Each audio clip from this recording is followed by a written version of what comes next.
Yang nak perut buncit hilang, yang nak pinggang kecil macam ikan duyung. Ini senaman mesti kena buat. Pinggul ke kiri kanan, lutut ke depan.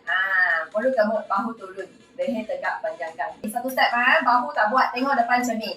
Gerakan ni kita concentrate dekat pinggul. Kaki ikut pinggul, jangan buat kaki. Ini kaki buat, pinggul tak buat, tak mau. Ini salah, ini kaki sakit. Ini senaman, sepatutnya kaki pun boleh sehat punya. So kita buat dekat pinggul.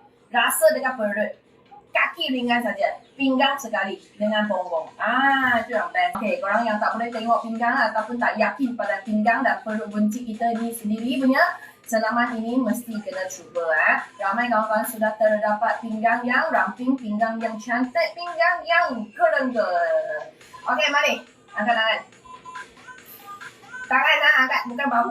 Bahu jangan angkat, bahu turun. Boleh Rashida. Panjangkan leher. Morning Okey, tangan angkat, tarik ke atas.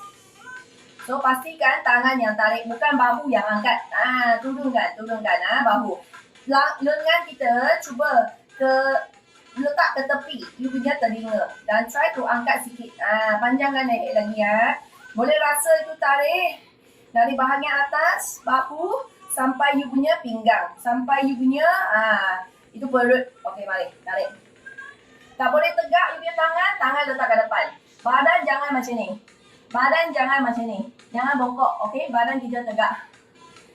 Lepas tu tangan kita dari depan, slow sampai ke tepi telinga. So you akan rasa ni semua yang tertarik. Perut gemuk Badan tegak, itu penting. Kaki ringan saja, kaki ringan. Tak beban kaki, jangan risau Morning